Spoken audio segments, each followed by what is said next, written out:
Hello, I am Dredscythe, the overall Diablo site manager over at Blizzard.com and host of Seth and Shield Rebirth.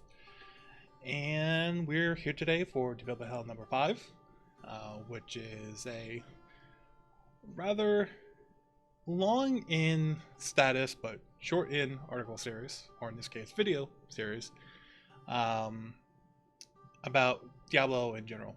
And the whole point about the Development Hell series is looking at individual systems, or in the case of Development Hell number 4, was looking at Diablo 3 and all the various systems and improving them, and looking forward to the next iteration in the Diablo franchise and seeing what we could do there. Now, Development Hell number 4 was started almost a year ago, and here we are a year later talking about Diablo 4. Now, this feedback video, on top of the articles I've done on BlizzPro.com, on top of all the coverage I'm going to continue to do, is part of the handshake that I have with Blizzard, because they invited me to BlizzCon this year with a media badge. I'm thankful for that, and I want to make sure I uphold my end of that bargain, not only as a player, but as someone who is, one way or another, for better or worse, deemed worthy of a certain status, whatever that may be. So again, thank you, Blizzard. This is going to be a feedback video for that, and let's try to, I'll try my best to keep this as short as possible, even though I often fail at that. I'll try to keep it on the rails, try to keep all things under control as best as I can, impulse-wise. But other than that, let's head over to the first group of topics revolving around the world. Alright, the world. And other things that are involved in it. I generally love how the world is being built. I love how it's one big continuous area. I like how borders are not going to be so much a thing anymore, how the art team and the world builders will be able to have drastically changing environments, themes, settings, day-night cycles, being able to work in a whole new way with a world that actually feels alive and not just situational depending on how the story dictates it, which is kind of how it felt a little bit in Diablo 3. And also how it's going to be 5 regions, and within each of those regions we'll have, just a regular overworld area, we'll have the PvP areas, we'll have the world boss areas, and we'll have dungeons, and maybe possibly more as we go along.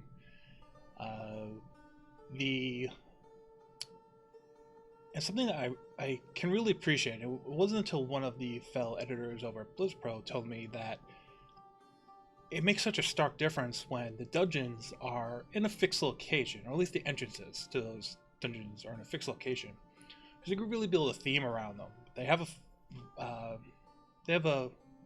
They're tied to a certain part of the world, and I guess there's no real other way to show the example that the church in Tristram, it was in Tristram. We all know why Tristram and New Tristram all had their problems around them because of location and what was lurking below the surface. It would feel different if playing, of course, Diablo 1, Diablo 2, if all those locations that have real importance were just randomly elsewhere. The church was, instead of being where it was in a swampy area. The next time we played, excuse me, was in the desert. The location change, it kind of loses the immersion, kind of loses that impact. And I feel, even though a certain amount of randomability may have been lost, I feel what has been gained, through the course of events, net, is a really strong positive. And if the randomability of dungeons is really hit home, then I feel it's a perfect marriage of a certain open MMO experience with the world, and having these really random, different, unique experiences inside dungeons themselves. And I wish I could say more. I wish we got to experience more of the world. Yeah, so that's the general overview thought of the world, and now we're going to start moving to each individual item that I want to call out, and we're going to start with the first one right up now. And the first item I want to talk about is mounts. Now, I love the concept of the mounts. I understand fully why we're being given them, because, like I said before, the area that we're going to be traveling through is massive. So having mounts with waypoints, even though it's going to be far fewer waypoints than we're used to in Diablo 3, I think is great. We get to actually be in a world that is threatening, that really comes after us, and we can't bypass it all. We have to deal with what's in front of us. And if mounts allow us to get past a little bit of that, but there's still an element of danger, A+ from me. Now, I also like how we're going to be able to customize these horses and add equipment and all this such, along with, even though we may have a burning horse or an undead horse or a regular horse or a horse that's flayed with half its face missing, it's still a horse. It's still grounded in the world. We're not going in the La La Land where we're going to be riding fallen lunatics as our mounts. Like, no. There's going to be consistency throughout the world, like, the art scheme, the colors, how each individual part makes up this world, and we're all just actors on it. And I love how that feels. But the only, it's going to sound dramatic, but word of caution I can say with mounts is, with the equipment that we're going to be able to put on these things, I would advise not putting anything with plus mount speed on it. And I just say that because, if there are that, it will kind of be the de facto decision, and you'll kind of have to make other things just as a hard decision to do it. Now, I'm not against hard decisions necessarily, but the other point B being, the mount is the speed increase. So why are we going to have items with more mount speed? It's like saying, okay, your crawling will allow you to walk, but then when you walk, will also allow you to run at the same time. So I feel it's unnecessary, and it allows more choice for other things that could be put on these items. And I assume they'll follow the same kind of affix system that our items, the player items, will follow. But I feel it's unnecessary, and it kind of creates a scenario where we, the player, feel like if we're not choosing it, we're somehow losing out. It's like a FOMA, essentially, of not having a plus B thing.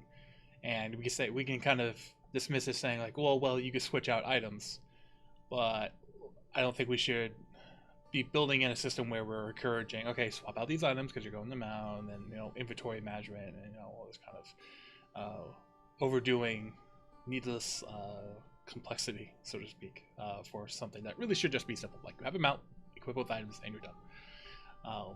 So yeah, so keep it short. Love mounts, love the idea, love that they're so grounded, but let's make sure that we're not double dipping and creating a situation of FOMO. And just, the mounts are the speed increase, let's keep it at that. Alright, so the second item is world bosses. And I love the idea of world bosses. I love how they are. I love what I did at the demo. Going up Shava, killing her killing us multiple times. It was all fun and dandy. I love how they're going to be cornered out in the world, how you can go there, you can kind of schedule your time around it. But upon thinking about how would I feel about the 5th time, the 10th time, the 50th time doing these world bosses, taking that step back for a moment, the system began to feel a little stale. It felt a little one-notey.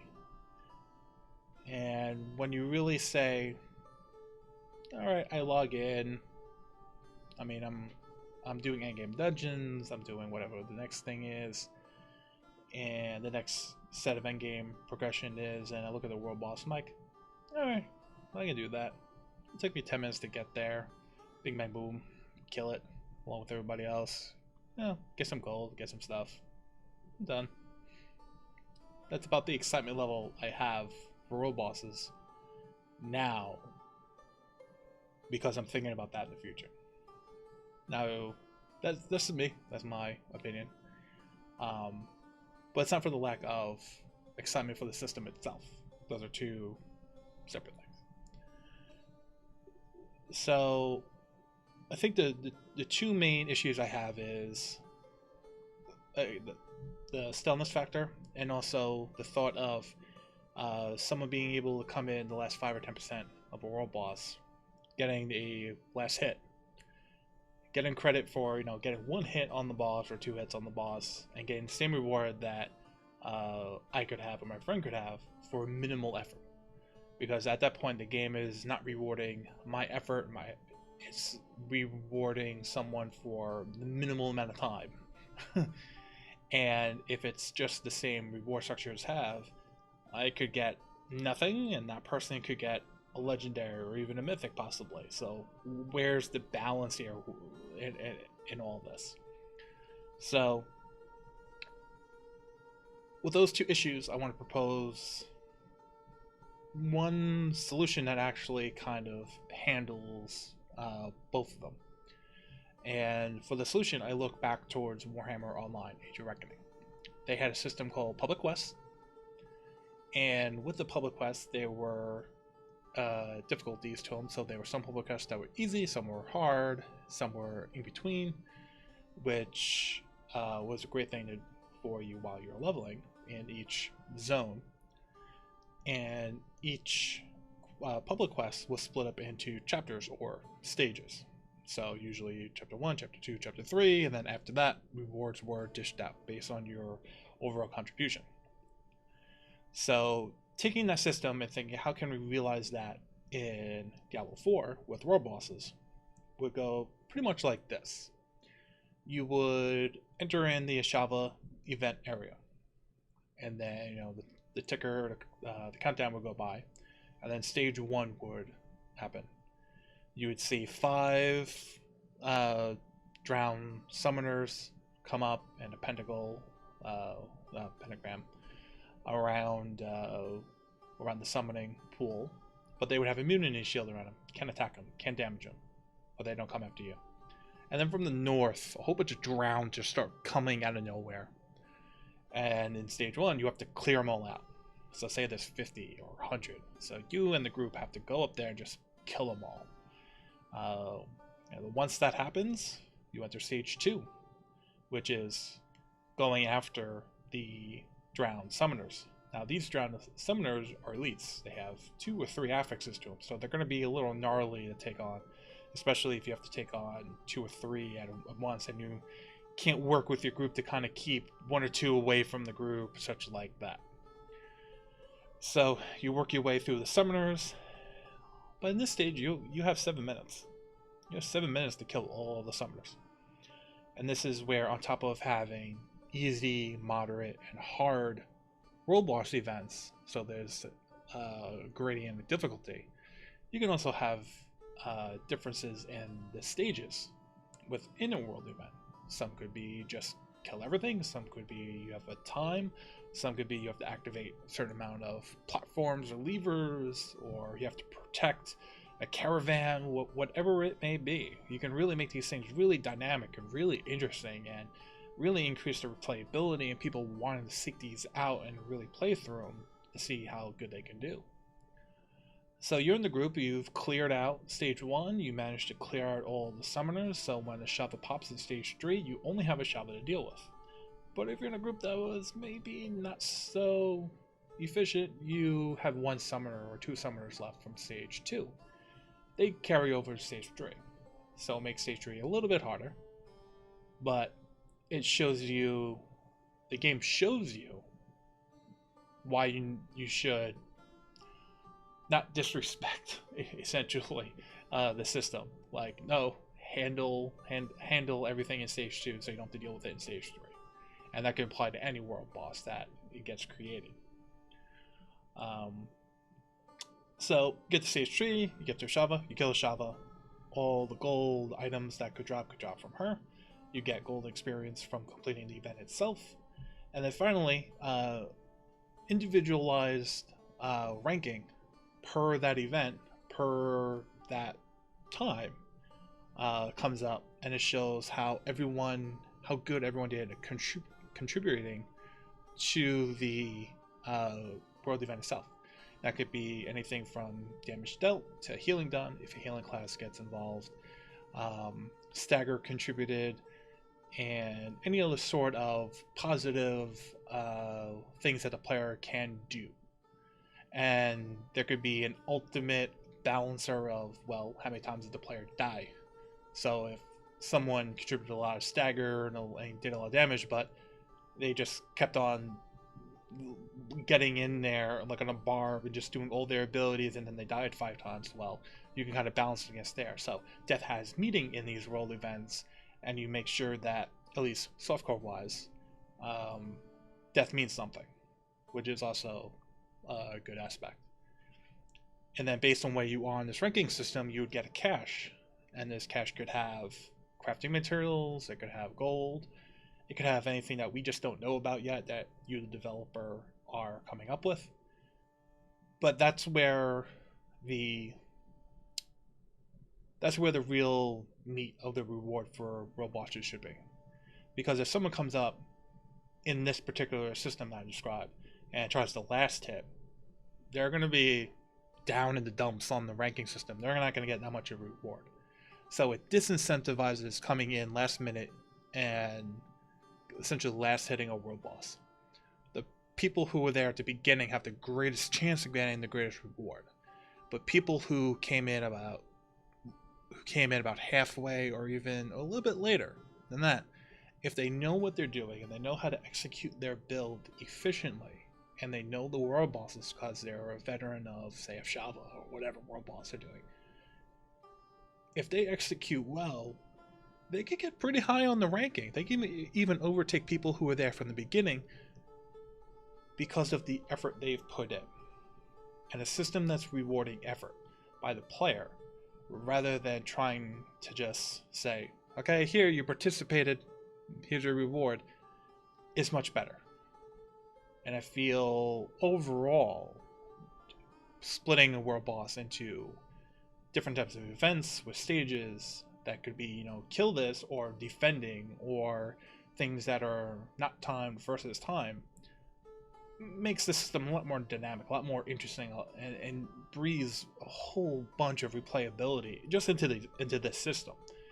And that's something I want to implore to you, the developer, is making sure that we're stretching each space system to its wit's end.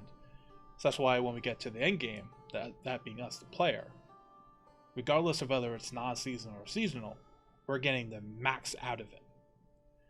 So that's all I pretty much want to say in world bosses, and with that, we'll move over to the next item. This item is actually the Stagger system and the enhanced Affix system. I actually really have no comments here, but I have no negative comments here, I should say. I love what was done. I know I'm saying I love or I like, but this is because I really feel that lessons, for the most part, are being learned from the previous iterations of the game, and Diablo IV is really coming to its own, not just being another version of a previous game in the franchise, but it's really coming to its own, and all the lessons are being learned, and new things are being birthed that make sense. And I feel the Stagger system is great because it doesn't force us to think of CCs being a bad thing. It's how can we most effectively put Stagger on a world boss or a regular boss at the end of a dungeon and get the beneficial effect out of it. But we can't rely on that. It's not like we can go in like the old days with Witch Doctors and just keep something permanently CC'd and just kind of cheese the content. No. The world's going to make us work for it. The monsters are going to make us work for it. So we have to put in effort, and that effort will be validated through our actions and through our builds and our decisions, which is always a good thing. Again, the game should validate our effort, not just our time. And when it comes to the enhanced Affix system, that's something I adore. Because when I look at Diablo 3 and I see how when you get into higher level GRs where you could have 3 or 4 or 5 elite or champ packs, the game goes from an RPG to a platformer within seconds.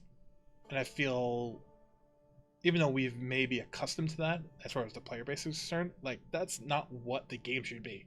It should be about what the monster is versus just lopping on these affixes on top of the monster. So the example of the ballista and how the multi-shot affix just made it shoot 3, so there was less places to hide at range, and if you got up close to it and it went off, you were taking 3 hits, so you had to be really careful how you approached it.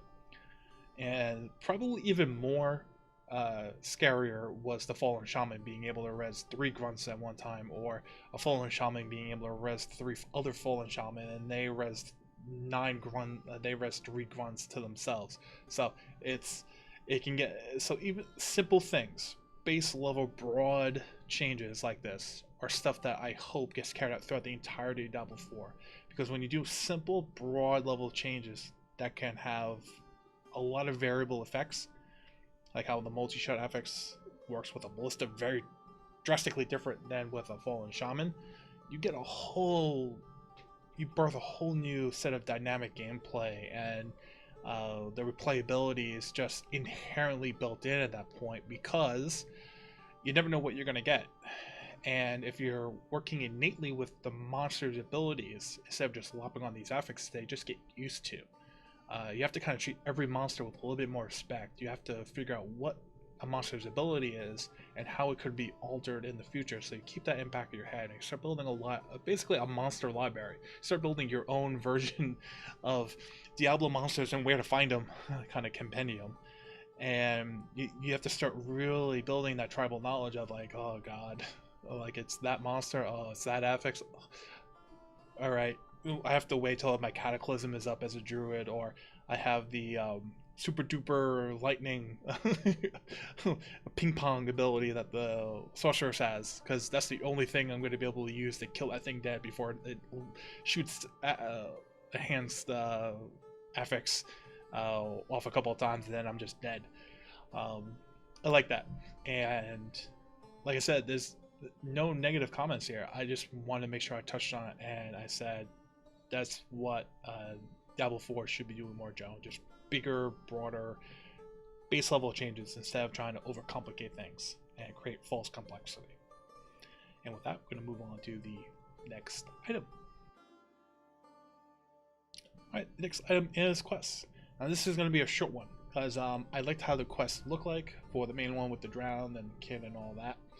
And I like how the interactions and when you went in the house and how that looked and how the whole world and the environment interacted with you while you were doing quests. I feel it was great. Keep it up.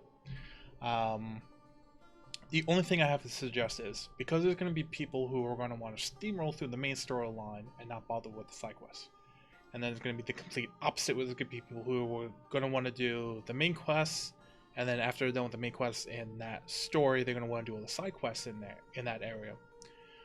Giving an easy way to distinguish what's a side quest versus what's a main quest, and if things like repeatables come in later on during development for whatever reason, that there's an easy way to distinguish, and it would basically be differentiating the quest marker color. This is something that's done in WoW. Like real main storylines for the expansion are usually a darker orange, gold, like basically legendary exclamation point and question mark, versus a regular quest is a regular yellow question mark or exclamation point, versus a repeatable is a blue question mark or exclamation point. Now for Diablo, let's stick with colors that are more from us. So the main storyline, we could have a darker red question mark or exclamation point for when we turn stuff in. And that would be easy to, if it's red, usually make it dead. That would be good for the main storyline. For side quests, keep the cyan that's currently in the build. I think that would be a good way of distinguishing what the side quests are. And if repeatables come in, or even if it's just like a repeatable turn in, like convert a crafting material to another one, whatever it may be, use like a purple color. So that's why there's differences there. All the while keeping in colorblind mode, accessibility, and all that other alternative stuff that we as players often forget ourselves if we're not affected by it. But other than that, that's all I really have to mention on quests. I look forward to the main storyline, especially with Olaf and that pale guy, and what comes about. But I would say just keep that in mind. That's why people who want to experience the main quest and drill through it can, and people who want to experience everything, well, they know they're not missing anything. And with that, we're going to go on to the next item. Alright, this item is Endgame Dungeons. Now, unlike world bosses where I feel is at the first layer of many possibilities of the system, Endgame Dungeons are the second level of the system itself, because you have dungeons and then you have endgame dungeons. And I like how you, the developers, showed us this broadening out of a system and adding another layer to the cake, another tier to the cake, so to speak. And when I think about in-game dungeons, when I reflect on them, kind of similar to how I reflected back on world bosses, putting myself a year or two into the future playing Diablo 4, I thought, well, yeah, I can see myself doing endgame dungeons. I know endgame dungeons are only a small part of the endgame strategy that is being developed for Diablo 4. But I was thinking, well, there are certain things that until we're shown, we the players can only assume that we're kind of losing out on a little bit. Now, the secret cow level in Diablo 3, we know pretty much that was put in there, Bardiche and all that kind of stuff. You put in queue, you go there, you have fun, kill lots of cows, moo, and you get some good old-fashioned peepools, and you go from there. The other one that's a little bit more, I'll say critical, is the vault.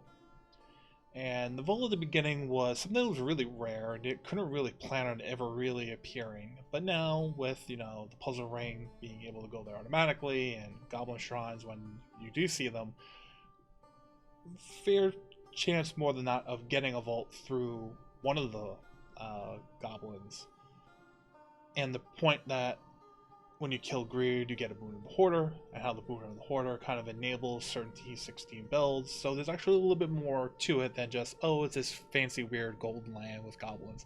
No, like, there are some credible builds around the boon of the Hoarder, which you only get there, and certain items have gotten more use out of them because of the existence of the world and the boon of the Hoarder, and other items you get. So I was thinking,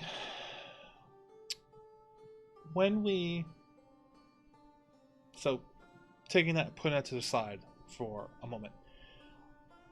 Inevitably, with systems like this, designer intent versus player use, eventually we're going to get towards the lifespan where we're going to be doing close, if not max rank keys. Like we saw rank 15, and if we use that example of the max rank that we could possibly do, eventually we'll get to the point. But are we going to be using rank 10 keys for anything, or are we going to be using rank 5 keys for anything, or are we just going to be salvaging them because it's not really worth our time? Because, again, dungeons are rooted in the world, and we have to travel to them, so we have to use waypoints, mounts, we have to go to them. So we may only focus on in-game dungeons that are really around us at that particular point, if we have keys for them, or depending on how parties are set up with these keys, how that's figured out. We may only have a small amount of in-game keys that we're going to really do. So it may be like a thing like we just try to stock up on in-game keys throughout the week, and then we do them on Friday or Saturday when we can do them with our friends, or just do them solo if we're doing some kind of solo found league stuff. And I feel that in itself, where there's almost inevitably a narrowing of possible keys that we'll ever really take advantage of as we progress in power, I feel that kind of takes away from the system itself.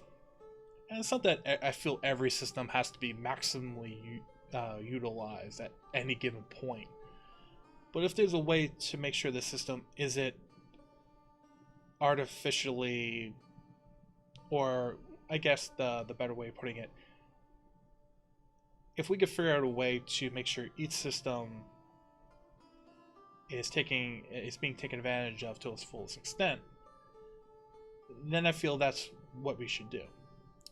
So with that, I'm thinking, well, this would be a good time to bring crafting in for the first time in some of these examples. And what would that be?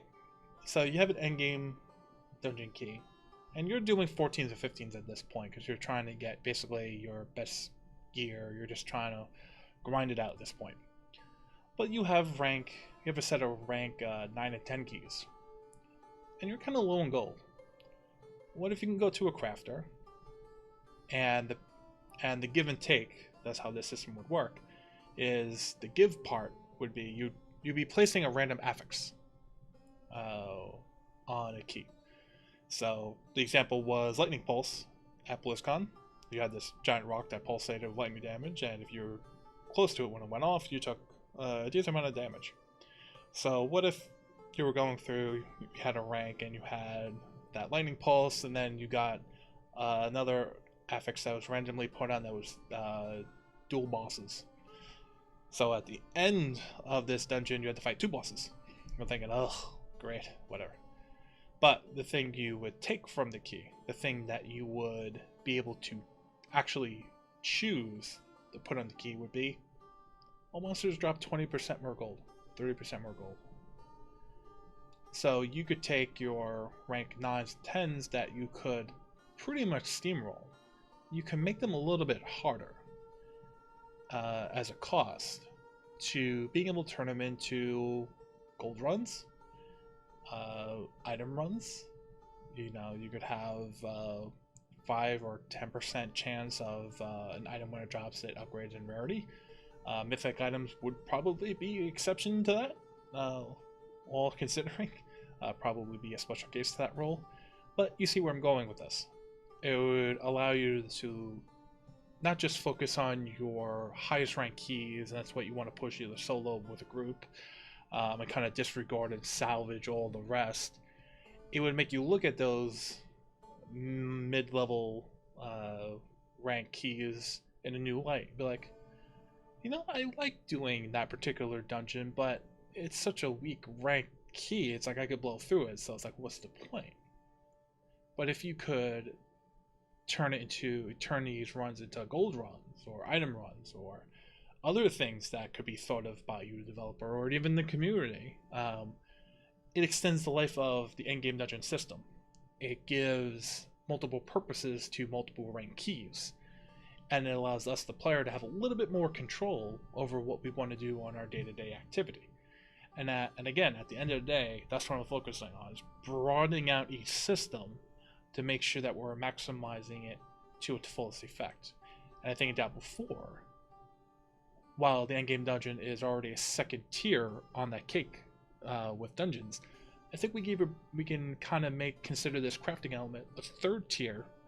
You know, when those competitive people, those endgame pushers get there, they still have something to do, but it's still something for the day-to-day casual and novice player to take advantage of as well.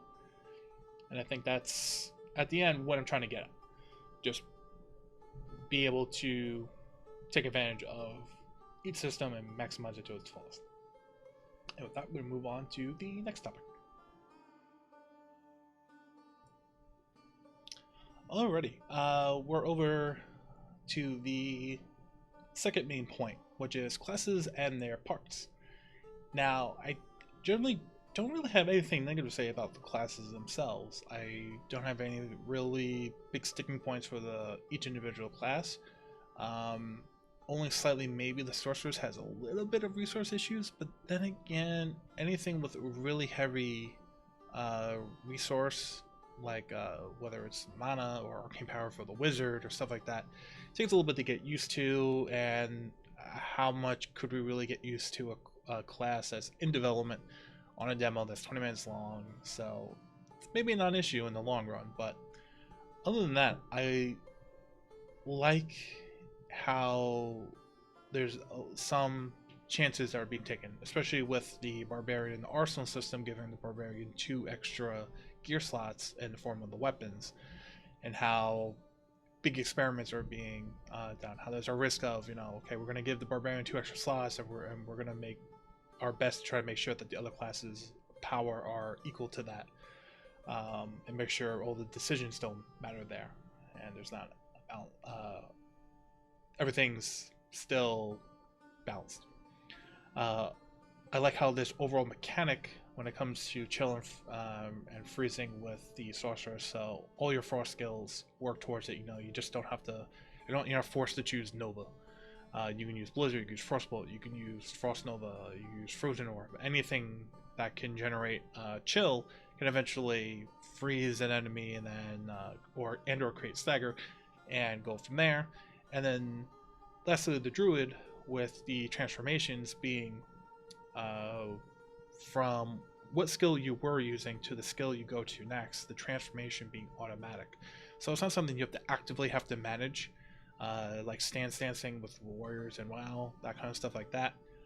It may seem like it's taking away an interactive element, but the interactive element is through the talents and skills and items of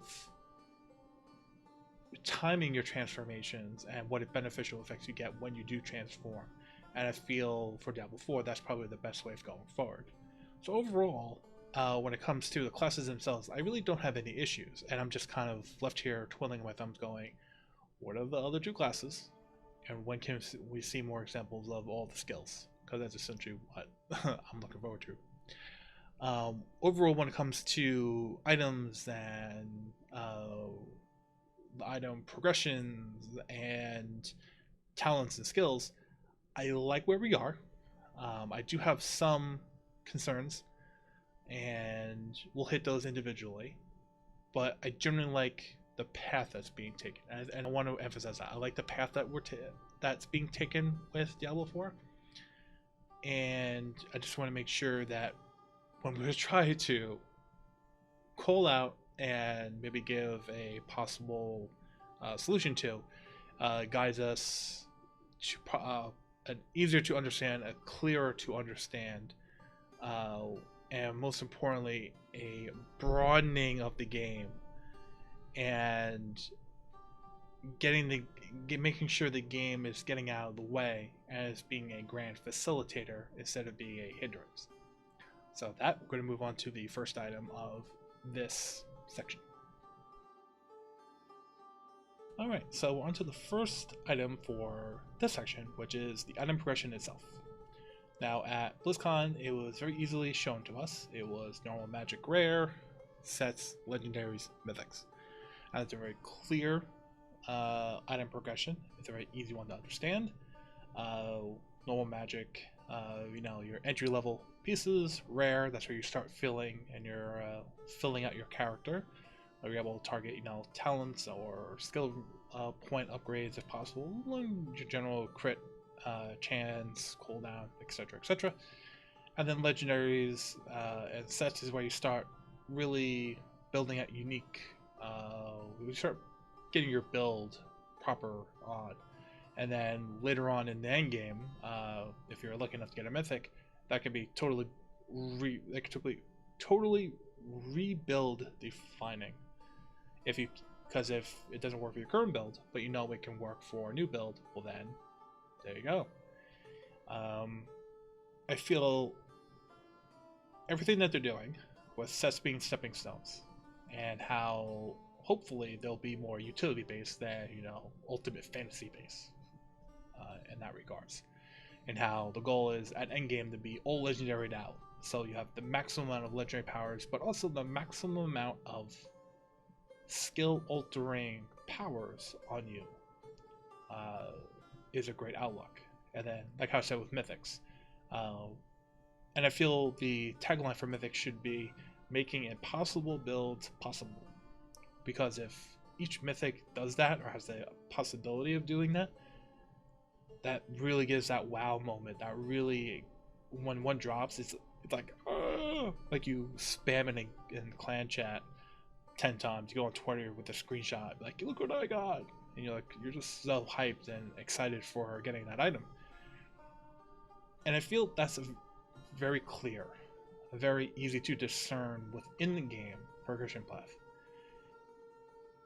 If we were to somehow make sure rares are almost equal power to legendaries, and add rune words back, and add in other things from previous Diablo games that for their time were great. Extended the loot hunt, gave you something to shoot for during those times. Back then, it was great. But going forward in Diablo 4, I feel what has been laid out in front of us should be the way forward. Because, again, I'm gonna hit this nail as many times as it's clear.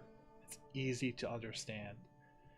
And the difficult choices that we'll have to make shouldn't be in just the rarity of the item, but should be what the item does for us.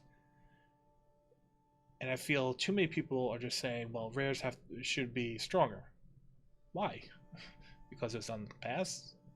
We're moving forward. Diablo 4 is going to be its own unique entry into this franchise. It's to borrow some elements from the previous ones, but that's because they worked.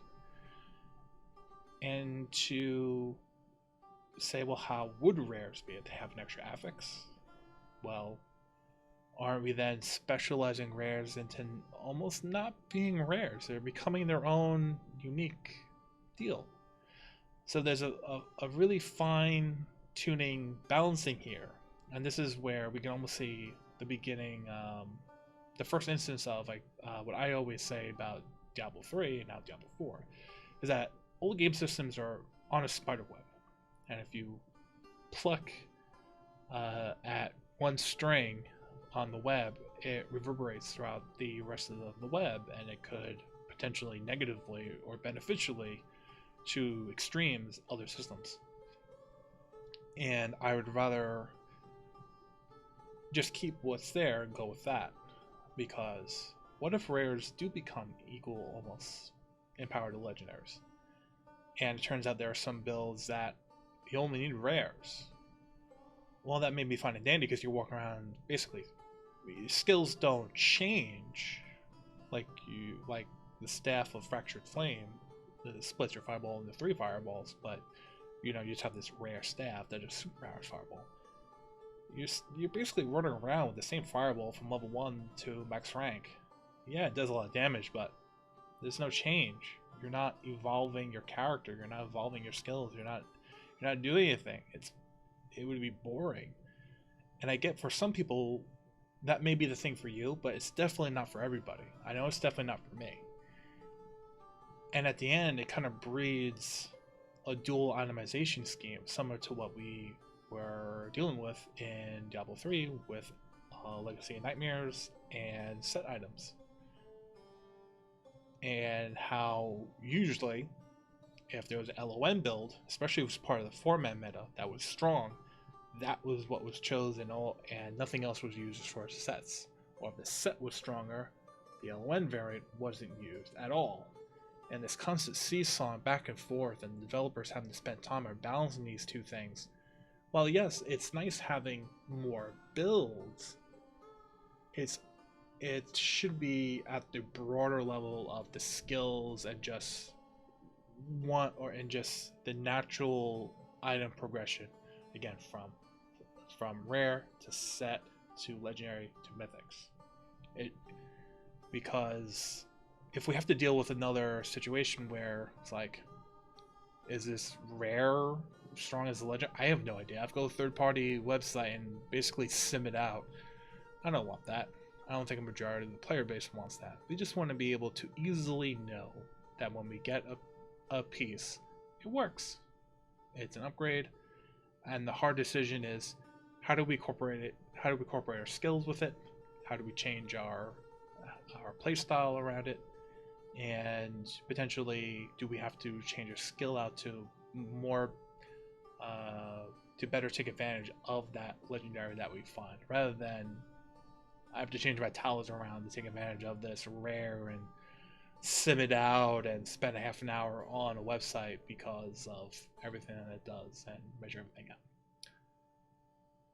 So I know that's maybe my first real controversial opinion compared to others, but I know that's my opinion. And I feel, and that's why I feel the item progression that was given to us is probably the best overall for Diablo 4 and the overall health of the game itself. And with that, we're going to move on to the next topic.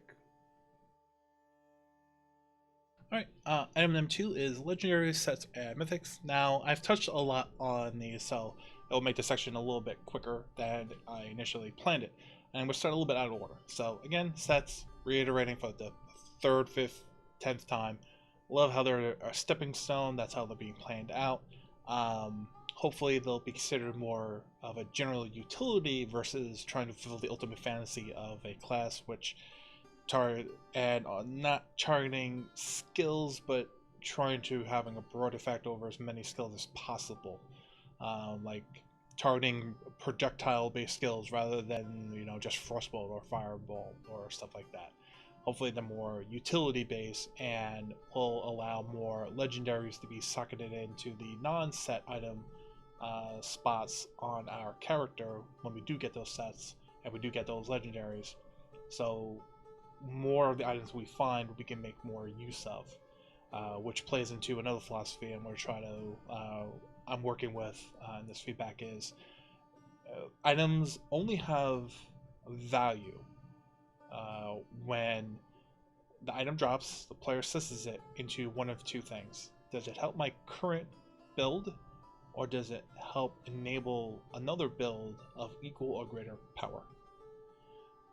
And if it doesn't fall into one of those two categories, then the item is effectively useless or functionally useless, because while it may be a great item in a vacuum, in all practicality, not so much.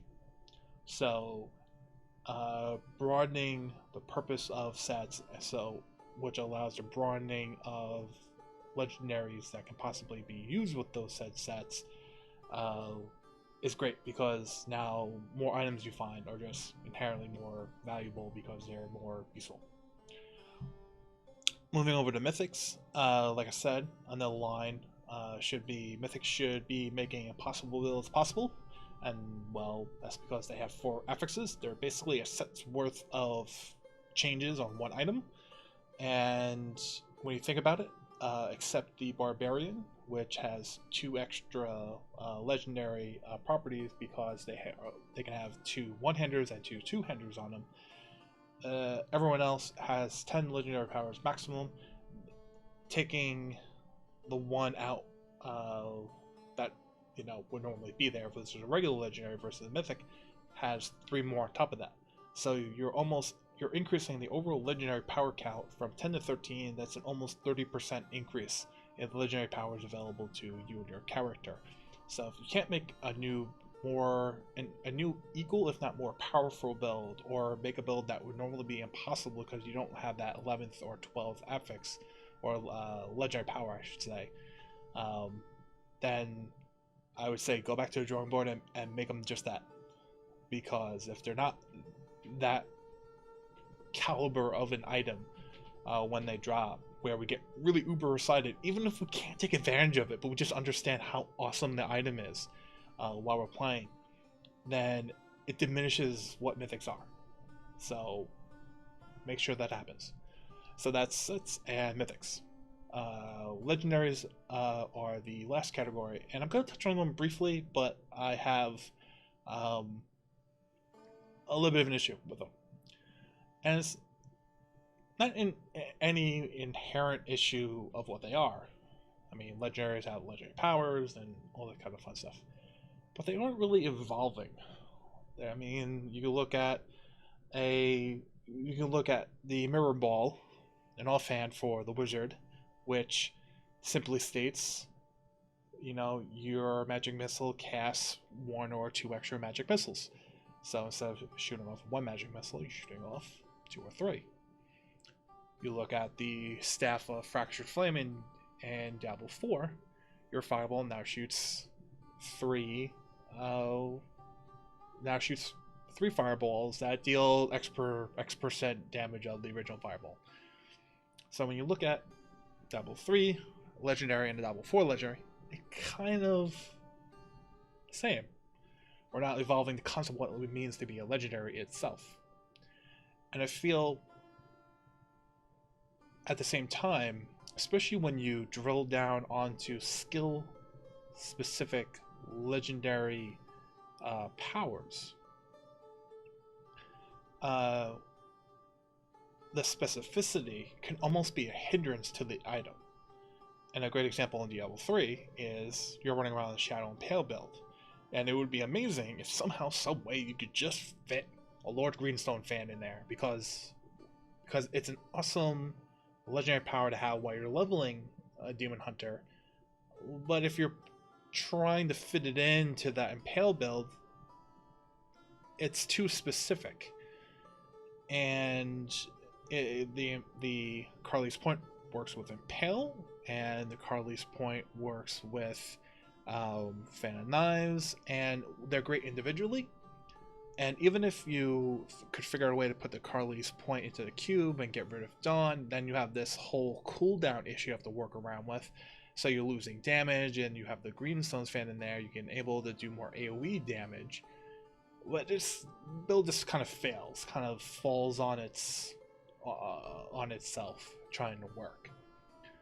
So going from there to Diablo 4, what I'm proposing is another avenue for crafting to be involved. The second way we can bring crafting in.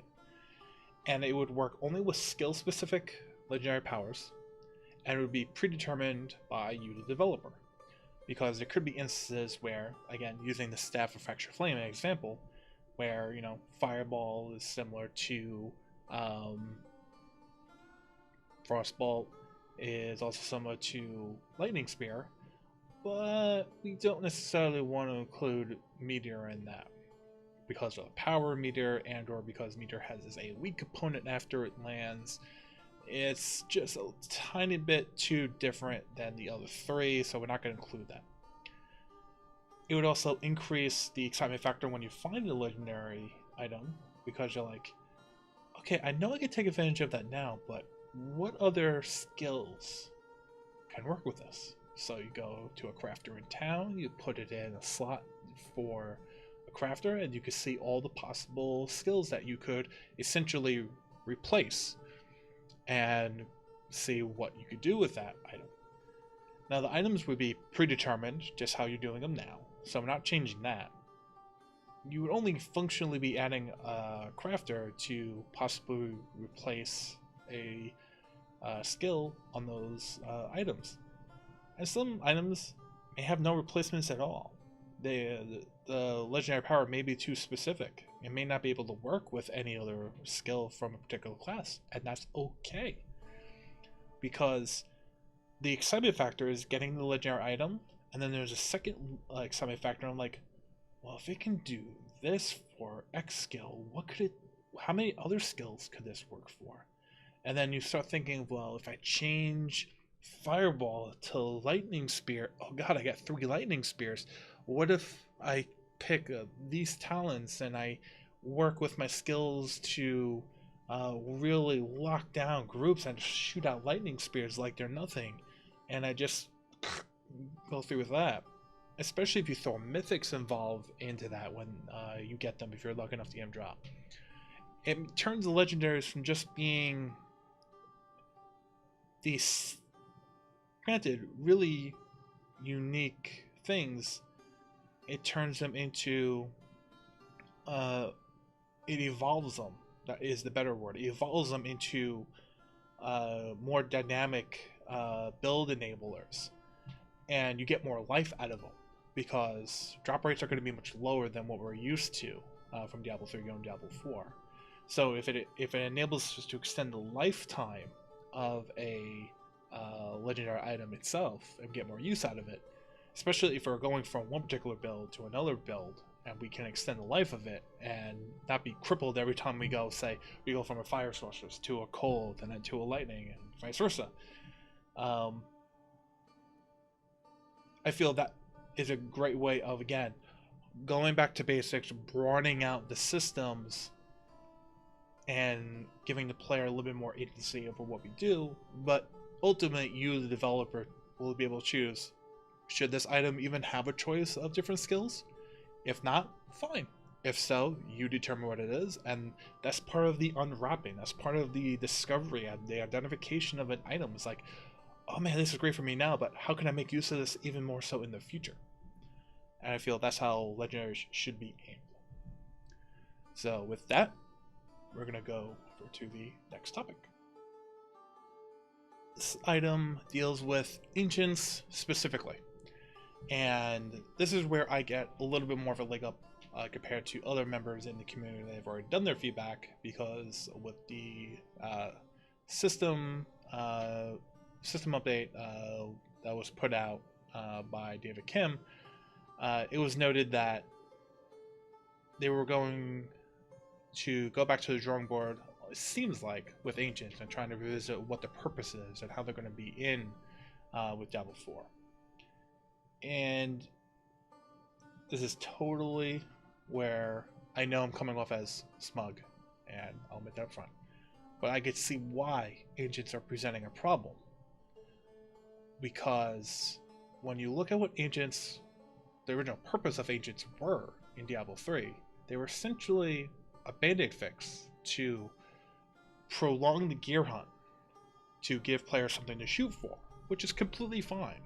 I'm not saying it was a wrong decision. And then that was expanded on with primals, essentially. And for Diablo 3, just how in Diablo 3 I view that Ancients and Primals were a good thing for the game, just how uniques and powerful rares and rumors were good for Diablo 2. I could see how taking something that essentially was a fix and trying to incorporate it into a new game where all these things are thought of, and it can be kind of hard to kind of tweak it in, because as we, the players, we're only left to speculate what the original purpose of Ancients was, because it was never really shown, there was never an example item, and it really wasn't talked about. So an Ancient Legendary would have 2 legendary properties. It kind of takes away from the shininess of a Mythic, because they have 4, so you're kind of shortening the gap between Legendary and Mythic, but you're bridging in a big gap between a Legendary and an Ancient, especially when there's only 10 item slots, and having that extra one could be almost a 9 to 10% power increase depending on what had happened to roll. And it seems kind of forced, and it seems bland, it seems stale. It seems like, oh, we're just putting on another legendary power. It's power creep all over again. So when I think about Ancients and how, again, in Diablo 3 they serve the purpose along with primals, but in Diablo 4, again, broadening the base systems, I'm going to bring in crafting again for the 3rd time, because I feel we can carry on what Ancients and Primals along with the Mystic and the Canized Cube, and we can carry on the legacy of those D3 systems, but in smaller currency items or just crafting items, whatever it's going to be called. Carry on the legacy of those systems, but just in a different way.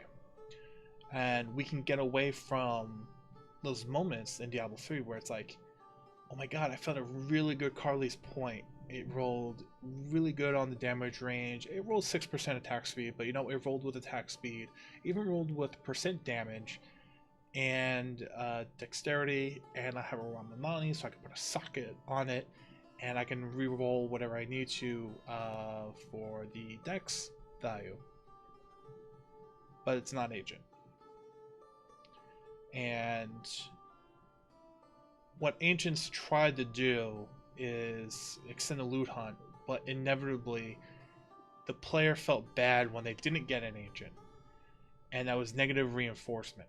It was, yeah, great, you got this really good item, Now you have to find an ancient item that's just as good as that regular item, which is inevitably, on average, 10 times harder. And at that point, we're not validating the player effort of finding that item, we're just validating their time, which I think are two big no-nos for any game, not just Diablo 4. And I feel like we shouldn't be worrying about rarity so much, per se. So, again, going back to what the possible solution is, being with crafting and continuing the legacy of what ancients were, what primals were, and the Canoni's Cube and the Mystic, is just a whole bunch of currency items of different power scales and such. So your low-level crafting items could be one item can reroll an Affix, bringing the legacy of Canoni's Cube. Another low-level power item could be increasing Affix by 30%. Again, bringing the legacy of ancients themselves to an item that you can use on any legendary. So when you find that really good item, you know it's a really good item. You know you don't have to try to find that same item just in a higher rarity. So we get off this treadmill of constantly side grading the same item, which can lead to very quick burnout over the course of a season and keeps people engaged with the game. Because now we're not just looking for the same item, we're looking for any item and being able to augment it with these currency items, crafting items, whatever we call them. There can be another item that can increase the legendary power to its maximum. Kind of bringing the legacy of what it meant to get a primal item in Diablo 3, kind of bringing it over, albeit in a lesser form, in Diablo 4. And then there could be higher power items. And the reason for this will be, I'll make apparent later on. You can have a higher power item of...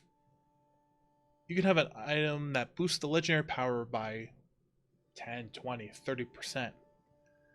But a random affix on that item decreases by a certain amount. And this is a give and take system. This is something I came up with in the Development Hell 4 article, but it's not new to action RPGs. It's basically a give and take system. You're basically defiling an item. You're taking away from one item to gain an advantage in another, and it brings interesting choices for when you get towards middle and late game. Like, how much can you lose and still be effective? Not everyone would take advantage of these, but for the people who want to have some risk and reward factor, this item would be for them.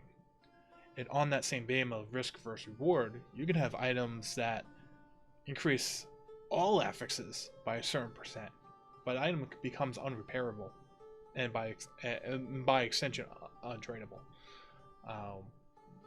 And this is for those really high-end pushers, competitive people. If there's a competitive element, I hope there is a competitive element in Diablo 4. And this is for like the time, like it's the last week, or even the last day, or even the last hour of a season, and a person has exhausted every element. They have maxed out everything they can, and they're rank 2, and they really want that rank 1.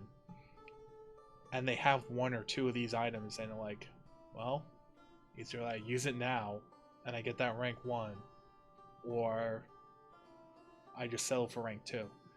So they figure out what pieces of gear they could potentially live without if they die too many times and the piece of gear breaks and then disappears, or they would get the most benefit of, and they use that item on that piece of gear, and they just roll the dice.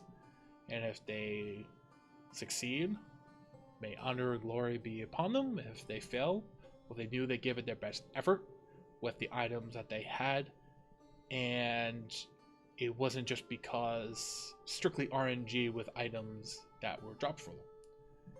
And it wasn't also because the weapon or the offhand, which are probably the two crucial elements to a build, any build in Diablo itself.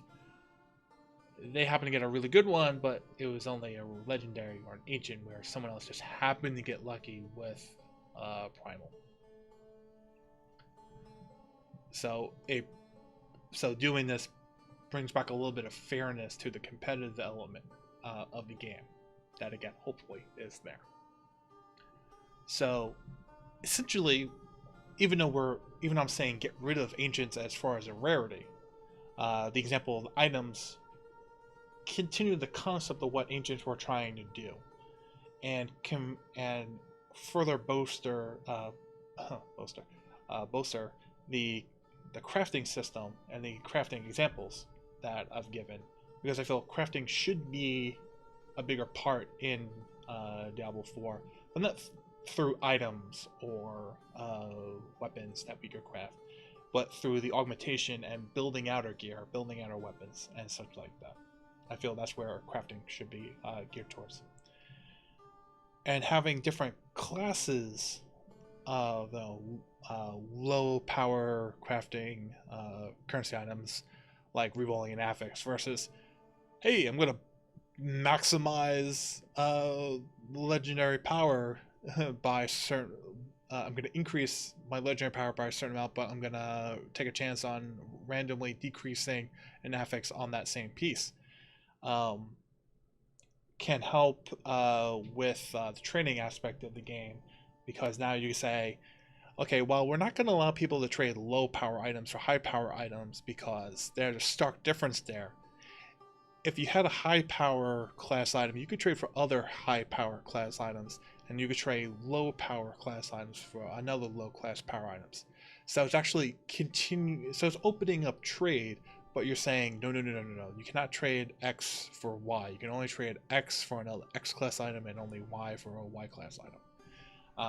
Because I feel trading with the 3 bucket method has the potential to be a little bit too restrictive, and having this kind of item class would make trading more feasible.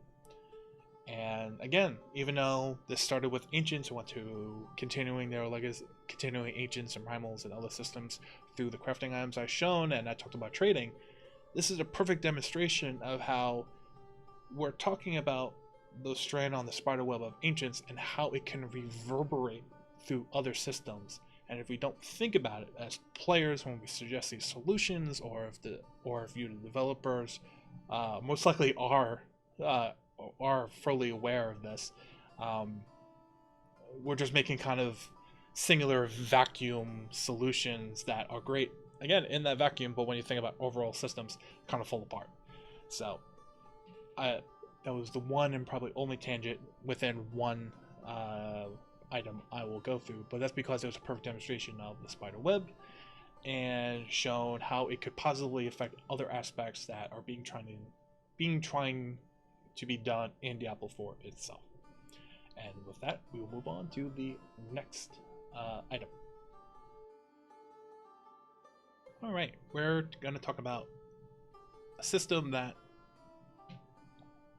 I have a strong opinion, or, well, a strong concern about.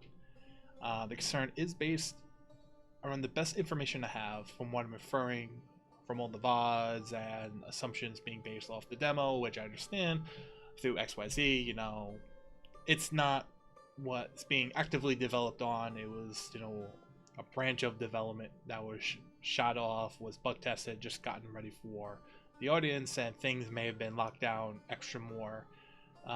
So we may have seen the skills, but, does this give overall flavor to let us know the players, what they worked on, how far they are? And it's definitely not representative of the final project at release.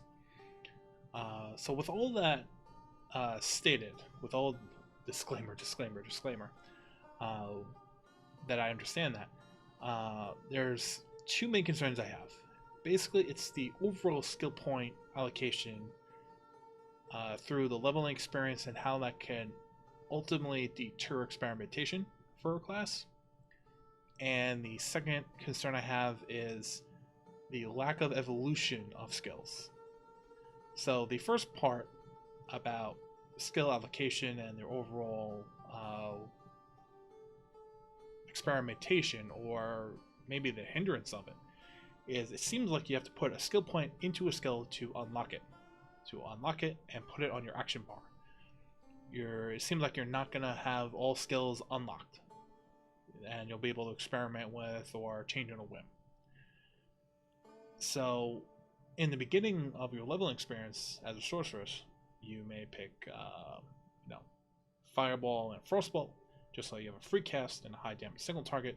You may pick Meteors to have a bigger AoE damage ability. You may pick Teleport for mobility. You may pick Nova for bigger AoE damage ability, so on and so forth.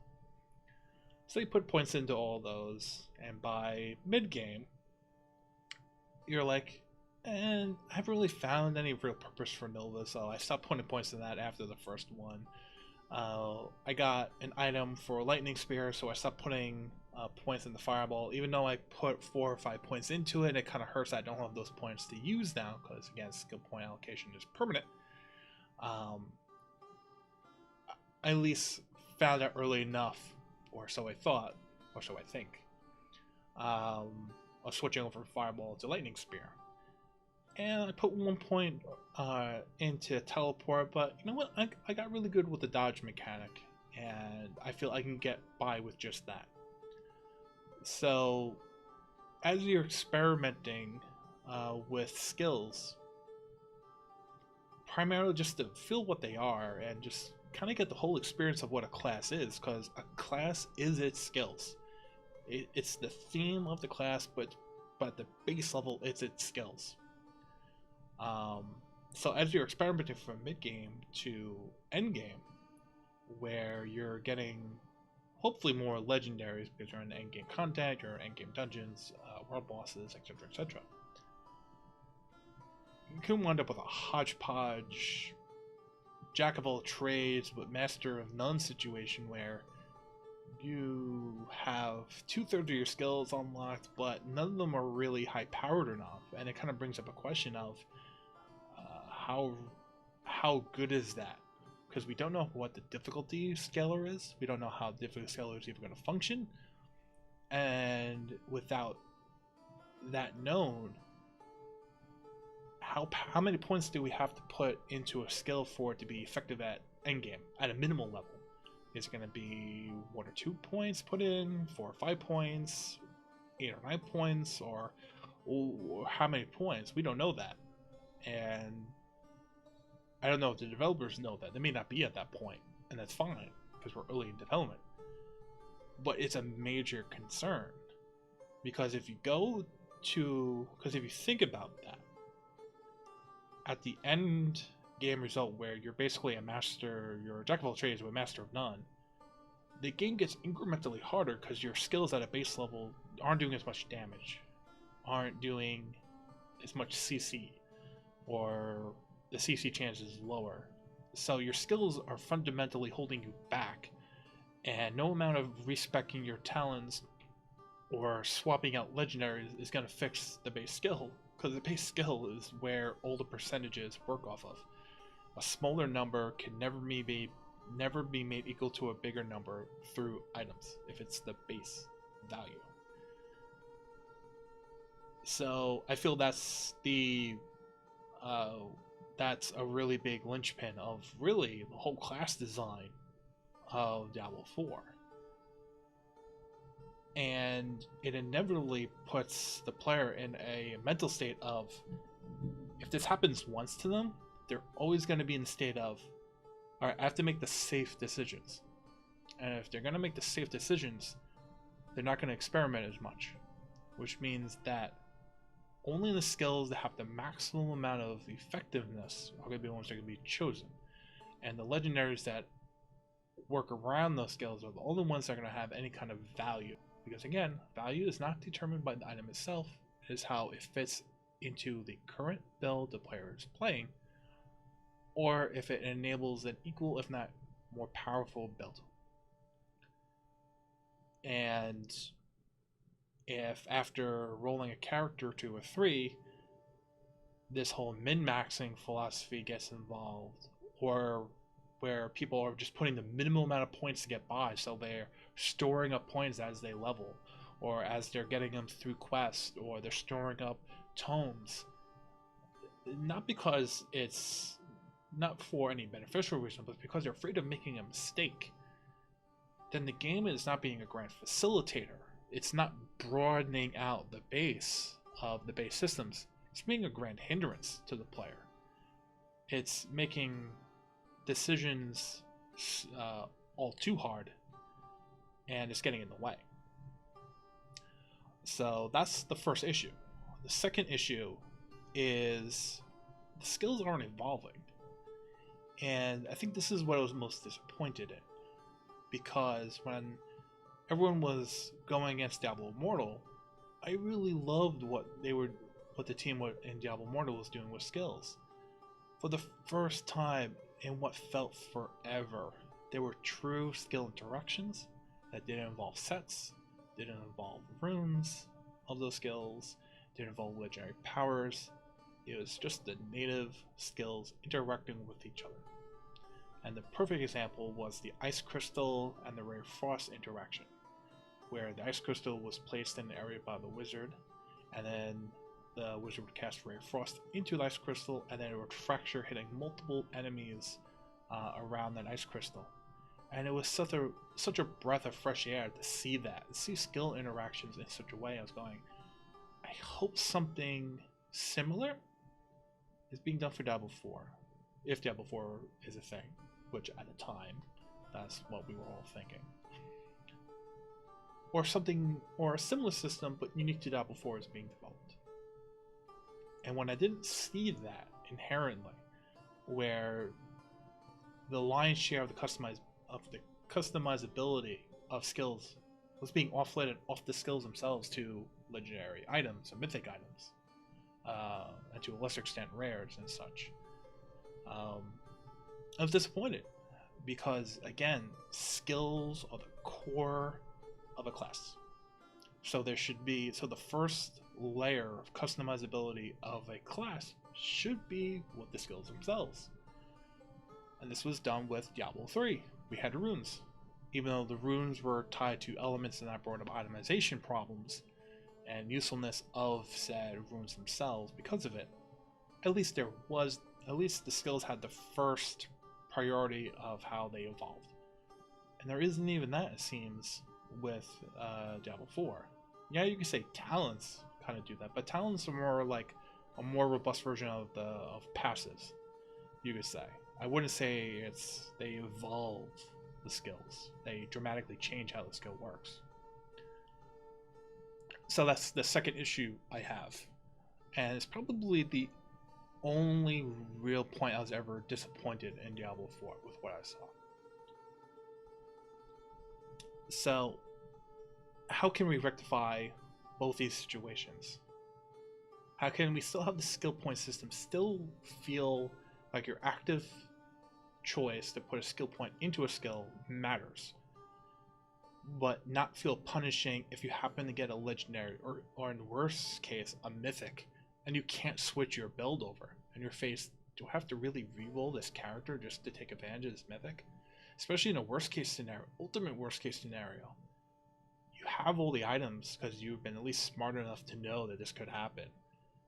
And it's 2 weeks before the season ends. And you know it takes roughly a week and a half to level a character, because we don't even know how long it's going to take to level a character. We don't even know that. So you know it takes roughly a week and a half to roll a character. There's 2 weeks left in the season. And you're going, is it worth my time to reroll a character, perfectly allocate the skill points, do the talents, transfer all the items I can transfer over, and then play the game? And then play the last 2 or 3 days of the season and try to get that rank 1? Or is it just not worth my time? And in that case, even though we're talking about skill points, it makes the feeling of getting that mythic item, of making an impossible build possible, it detracts so much hype and excitement of getting that item. And again, this is an example of the spider web and how tight these systems are. So the first part of the solution is all skills should be available to each for each class. This should be available, and whether you unlock them all at the beginning, or you know how left click, right click, 1, 2, 3, 4 how like each of the beginning levels unlock the next one going down. So you're not all the skills aren't thrusted upon a new player, and everyone's going, how do I do this? And people don't accidentally pick a spender or two in the beginning, going, how does this work? You know, like no, you pick a skill that's free, pick a skill that's a spender, and you generally ease somebody into it. So that's what it should be. You know, generally ease a player in, but have all skills attainable and usable. The second point is all skills should inherently increase in power over time, but your skill points will also increase the power of items, not items, those skills as well. And the easiest way to explain this is the demo had a level cap of 40, and now this could change, most likely will change. That's what was said at the BlizzCon panel, but we're going to work with it for example's sake here. So every other level, so level 2, level 4, level 6, so on and so forth, every skill goes up 1 tier of power. So by the time you hit level 40, every skill has gone up 20 tiers of power. Easy enough to understand. So that's why by the time you hit level 40, every skill is at the minimal amount of power a player needs to do content at that level. It may not be enough to do endgame content like in-game dungeons or other endgame systems, but the day-to-day activity of the overworld is attainable. World bosses, while hard, are attainable, but the endgame stuff is not. And the way skill points would work is every time you put a skill point into a skill, you add another tier of power to it. So for sake of example, say the maximum amount of points you could put into a skill was 10. So you're adding 10 tiers of power to the 20, so now you have 30 tiers of power. So to make this easier, if you max out a skill, that skill is 150 times, is 150% powerful. Essentially, it's 50% more powerful than any other skill that's just at the base level. And that's a good percentage difference, especially if we're talking about bringing the number smaller on Diablo 4 compared to Diablo 3. That's a sizable chunk, especially if that's just the base level number that's then going to get worked through modifiers and other legendary powers that are available. And so that's just for the stat allocation issue. To handle the skill evolution, when you put 10 points into a skill, you would then unlock that skill's mastery choice. It could be 2 choices, it could be 3, it could be whatever the developers feel comfortable actually trying to do. Because if there's going to be 20 skills per class, 5 skills, 5 classes times 20 is 100, and then you have to come up with even just 2 masteries. That's 200 masteries. That's a lot. That's a lot to ask for. So it doesn't have to be a lot. And these masteries would just be simple tweaks. So for an example, for a lightning spear could be shock collars. The first enemy lightning spear hits, it basically wraps itself around the neck of that enemy, or whatever may be the neck of that enemy, and it just periodically shocks the hell out of that one enemy. So it loses the multiple enemies, but it stays on one, and it shocks the hell out of it. So it's a small change. Another example would be Meteor Mastery Impact. The meteor comes in very quick, you almost don't see it, and it impacts and it craters the ground around it, stunning enemies for 2-3 seconds. So now it's not just a damage ability, it has a little bit of CC involved in it. Again, just simple changes. But if we go into an example, say over here you have a group of 4 or 5 goatmen, and over here you have one badass elite. As a sorcerer, you know you don't want to mess around with, you don't really want to get too close if you can avoid it. And you're stuck somewhere in the middle. For ease of this example, we're going to work with 3 skills. We're going to work with Blizzard, Meteor, and Lightning Spear. And the Blizzard is not going to have any mastery to it. So we're really going to dumb this down to just really how we're affecting Lightning Spear and Meteor in this example, to really show how small changes on skills evolving them through the mastery can make big differences, especially when we incorporate other examples from previous topics that I've gone over. So normally, you probably want to throw Blizzard on the elite while hitting it with Meteor and getting just close enough to this group and throw a Lightning Spear on it so we can go between the 4 or 5 of them and try to kill them after 2 or 3 casts while dealing with this elite. And you're probably going to have to do a fair bit of kiting. It's not the safest way of handling the situation, but it's what you got with what you chose. Now, say you have the Mastery Impact for the Meteor, and you have the Mastery of Shock Collars for the Lightning Spear. Now, it could totally change your view on things. You would still throw Blizzard on the elite, but now that it's frozen, it's not doing anything, you go around just throw the Shock Collar Lightning Spear on it, and then you know it's dealing damage. You don't have to stick around there, you don't have to cast a Meteor on it, and then you can just graduate towards the pack of grunts, throw Meteor on them, deal damage, and stun them, so you can, in a more safe way, kite both groups until you kill them all. Now, if we incorporate the fact that since we're adding Mastery as an end-all be-all to the skill point allocation, well, in Gear, we're now have the ability to add a rank via Gear, and we can target talents through Gear. What if we were able to actually target masteries through Gear? What if there was an affix that said lightning grant lightning spear mastery arrow, which would be the other choice in the talent tree? And that mastery arrow would be that it essentially turns lightning spear into a skill shot that you can actually aim your lightning spear at a specific enemy, and then it would start its rotation around killing enemies at a range. But since you chose the Shock Collar, it does both of them. So now it's a skill shot that you're choosing to Shock Collar that one specific enemy. So going back to the example, you can get much further away from the elite and skill shot through the mastery of arrow lightning spear onto the elite, and because you chose the mastery of Shock Collar, it sticks on the elite periodically dealing lightning damage. And since you have the mastery impact still on Meteor, stunning this group with the Meteor and dealing AoE damage.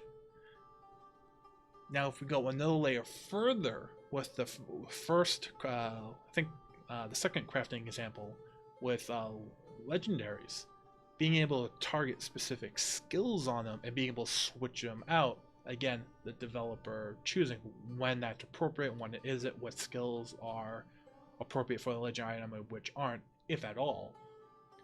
That Staff of Fractured Flame, what if you could turn that from Fireball into Lightning Spear? So we go back, so this is the end-all be-all example of, we go back here, you now can get much further away from both packs. Your skill shooting lightning arrow to the elite, except now you're shooting 3 lightning spears at range at this elite.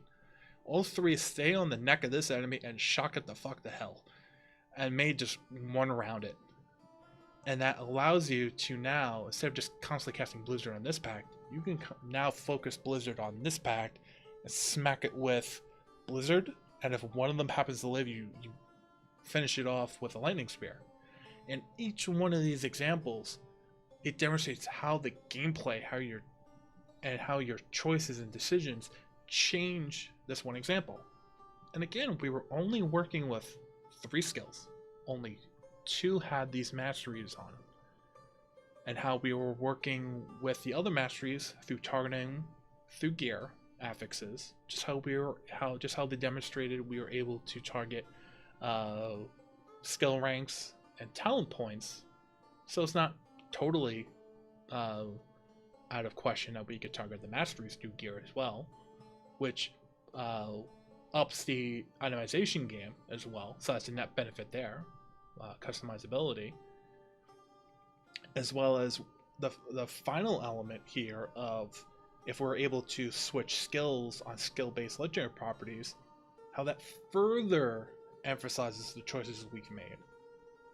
But all those things, from the skill power, from being able to choose the skill on the legendary skill power, to targeting that mastery on a piece of gear, it targets the skill itself. It puts the skill front and center. And it makes our decisions on what skills we pick matter. We're not, and by me, it makes it so it unburdens a little bit, not fully, not by a long shot, but it takes some of the burden that legendaries carry to really alter these skills that we place on it as players, and that you, the developer, ultimately have to decide upon when you're creating these legendary items. And it kind of breeds an atmosphere where there's a little bit of ebb and flow, where it's like, okay, I didn't really put any points into Frostbolt when I was leveling, but I got a mythic for Frostbolt, or that can really change Frostbolt around. So while I don't have any points into it, at least it's base level. At least Frostbolt is still functionally useful at the level cap. And through getting tomes, I can up it. But it's not, I'm not working in the basement compared to other skills that I have maxed out. And it makes it so when a mythic drops or a really good legendary drops, even if I could change the skill in it, if it doesn't work with the build I have because it just changes too much of what my current build is and isn't really useful. And again, if the skill that I would use it for is in the basement as far as damage numbers are concerned, that legendary item is useless because it doesn't have a value to me. It doesn't matter how good it is in a vacuum. If it has no value to me, then it's going to get salvaged. That's just the nature of the game. So it extends the life of legendaries that drop, or even just rare items. And it feels weird to say, yeah, it extends the life of rares, because I don't want rares to be really a thing in an item progression game. But I will admit it extends the life of rares too. Because if you're able to target masteries, as well as talents and runes, and just general things, it extends the usefulness of all items up and down the progression scale. So that's why I feel, even if I'm totally wrong about the unlocking, you need a point to unlock a skill. And even if skill point tomes and skill point rewards from side quests, or even main quests, come quickly enough that any wrong decision, quote unquote, can be rectified easily enough within the span of a couple of days to a week or two. I still feel skills need to evolve at a base level, and that's where the base level of evolution should be.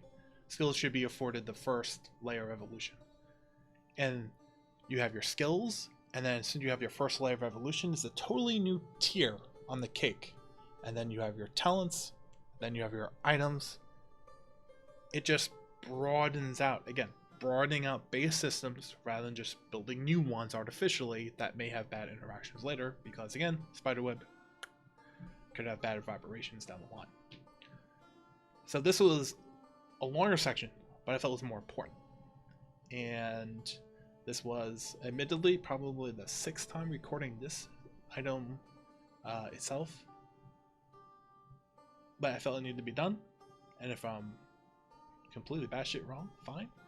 But I did it anyways. Stupid.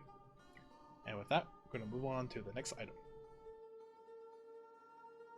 Alrighty, and the last item I want to talk about for this section in particular is trading. Now, I like how trading is going to be coming back a little bit more in Diablo 4 compared to Diablo 3. It'll make finding legendaries, albeit even though I suggest, you know, the ability to customize skills and skill specific legendary powers, and with items being able to target the mastery skills, which is again a new concept. along with all the new crafting items in lieu of having an ancient rarity itself to alter items. There can still be those cases that either you're playing with a friend or you're playing by yourself and the item happened to drop that you know for yourself is it very valuable, but you know for a friend that you're playing with, very much well could be. So uh, there is a need there, and I think since we've gone so long, and again now that we're in a more modern era of games where we kind of min-max everything, we kind of focus on the efficiency of everything for better or worse, whether we really want to or not. It's always front and center in our minds. So, with that, the 3 bucket idea uh, isn't necessarily a new one, but it's one that I think is a good uh, part, a good large part of, say, the equation. Having items that are basically that never basically be bound to you. The concept of binding to your soul, or from WoW, or however you want to explain it. So having first bucket being always tradable, the second bucket being BOT, which is essentially bind on trade, and how many times an item can be traded in that fashion is up for debate. And then having items that can never be traded, which would usually be reserved for either items that uh, directly give power, such as skill tomes, I hope, won't be tradable because that's literally trading power at that point, as well as mythics, because as the way I've been describing them is mythics should be making impossible builds possible. When you see someone with those mythics, you want to know as an outside player that that person earned it. I want to say not so much to make the game artificially harder, but so you can respect the person and what they've done because they actually did it by themselves in some respect. You never wonder, did that person just buy it off of somebody? Did that person just trade a whole bunch of stuff for it? Which is still a completely valid and will inevitably in this version of Diablo itself anyways, but for those highest tier, highest power items, um, respecting the game, respecting the loot hunt itself, I think is a good thing to maintain.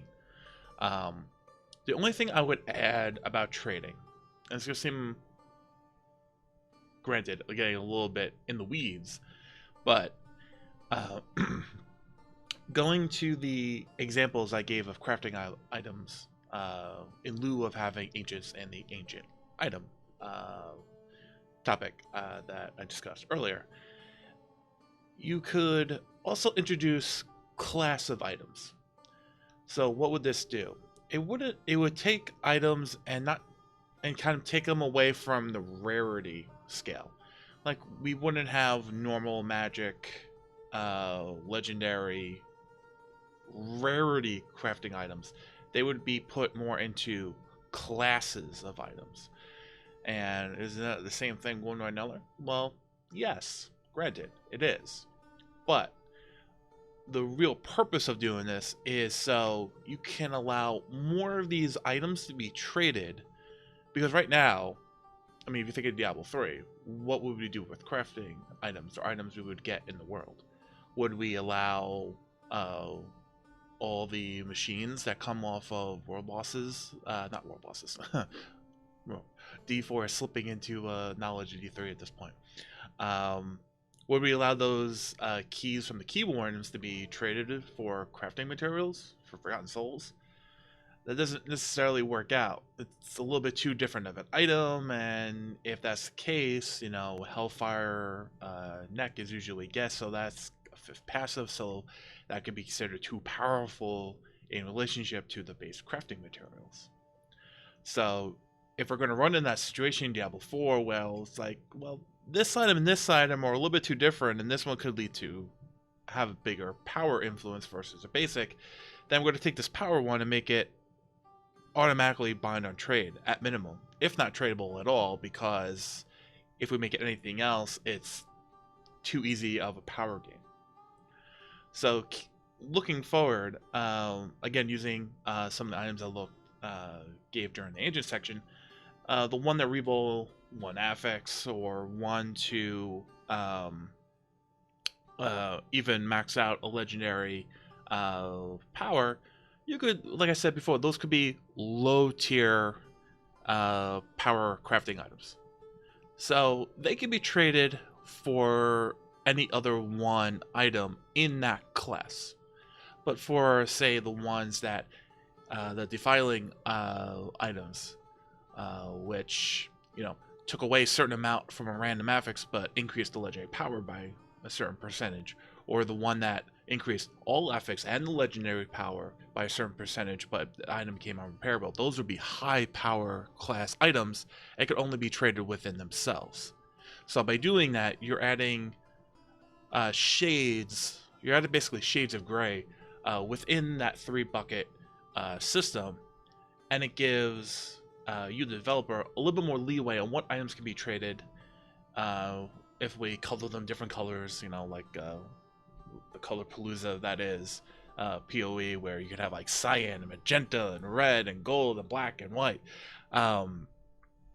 whatever you want to do, to at least signify, at least by color scheme, which is something we're all used to in playing action RPGs, that okay, this item and this item and this item are all the same color, so they can be traded for each other that way. And there's other items that are this color and they can be traded for either one. So what's the whole point of this? Why are we why are we actually making the trading system a little bit more complex at this point? And I would say it's not really making it more complex. It's just giving the trading system a little bit more depth, because inevitably with this simple 3-bucket system, it kind of cheats the players at the high end. And I say it does that because once you get to the high end, you're only going to be looking for the best of the best, and it's going to be harder to get those items. Eventually you're going to reach a threshold in where you can play for a week and just not get anything as far as an upgrade one way or another. But any item you would naturally get at that high level, even if it wasn't good for you, you probably wouldn't be able to trade it, because it would be too powerful of an item, and the power gap between that item and any other item that that anyone else would be able to give you is so big that we probably wouldn't want that top tier item to be tradable anyways. And I agree with that, and I think most of the community agrees with that sentiment as well. But if you got one item that was in a high tier crafting class, and someone who's also very high tier got another item, and say you needed their item and they needed your item, as long as it's within the same class, so the rough amount of effort required to get said item is around equal for those top tier players, it still keeps trading somewhat relevant at the high end, and you eventually just don't dry out of opportunities, compared to where, granted, probably a majority of the player base is going to be in the low or mid game, at the end life of their character once they've leveled up and they've established their builds. So that's really all I want to talk about trading, and with that, we're going to move on to the last topic. Alright, so we're here on the last topic, which, for me, anyone who knows me knows that I lament Paragon in Diablo 3. And when I see long-term player progression systems, I kind of fall into the back of my chair and just kind of melt and go, along all the way. And it's because we've done this experiment twice. In Diablo 3, we basically had the replication of the D2 system, where we went from level 1 to 99 there. But in Diablo 3, it was level 1 to 100. And you got incremental not really helpful individually. Maybe when you got to level 100, it helped a little bit. Stat increases, kind of replicating the leveling process from 1 to 60 back then. And got magic and gold fine boost 3% per level, so you max out at 300% each on either one, which basically maxed your character sheet out before Nephilim, Glory, and all that stuff that we don't really talk about anymore. That we don't have to deal with that stuff. But the issue with that, with Paragon 1.0, as we'll call it, was it was meant to be a passive long-term player progression system. However, there was no other endgame. Monster power was introduced, but that was never really a endgame system. It was just, more difficulty for us to get difficulty. And the only really thing you had to do, the only way you could prove how good you were in the game back then was get the best gear as possible, go to GOM on the highest MP you could do, and see how fast you could kill him. That was D3 in a nutshell back then. Nothing really more, nothing really less. Unless you consider Alcazar runs a special thing that you could do. So, we have to look at what Paragon version 1.0 was. It was a finite system with a cap, with incremental rewards, that in the end were kind of required also. Because it wasn't until around level 40 to 60 that you really began to see the benefits of that magic and gold fine. So that kind of made the system feel required just to play the game too. So even though it's meant to be a passive system, even in that regard, it felt like you had to still actively do it. And without any other end game to there, to D3 at that point, that became the end game. Because it was the only other thing you could do. So that's a case of designer intent versus player use. So now we get to Reaper Souls, and I initially liked the changes. The stat allocation system seemed like it was going to be a good stat gap filler for your gear. So say you got, gloves, and it had no crit. Okay, you could switch out, but it had cooldown. So you can go to Paragon, take everything out of cooldown, put it into crit, and boom, you were more or less fine. But with the never nerf, always buff mentality, with the balancing by item mentality, where only the numbers on Legendaries or more appropriately sets were being buffed to balance the classes, which I understand, because it's a lot easier to target the sets and the numbers there to balance the classes against each other than going back to the base skills. Even though I think that's wrong, and it kind of makes it so items are propping up broken classes in some respect. I could at least see from a developmental standpoint and a time standpoint that's the easiest way to go. And then you have the augmentation system, which I felt could have just replaced Paragon after 800 was brought in addition to Paragon. And now we are where we are. Especially with the Necromancer coming in, and its biggest claim to fame is rat runs, which is experience runs for Paragon. And in doing so, without any real, again, formal form of endgame and Reaper of Souls, Paragon once again rose to be the endgame. Because eventually, you and your character, no matter how skilled you are, no matter how good your gear is, you will reach a natural cap in GRs. And GRs are the hardest thing you can do. So after that, what's the only other thing you can do to increase your power? Farm Paragon.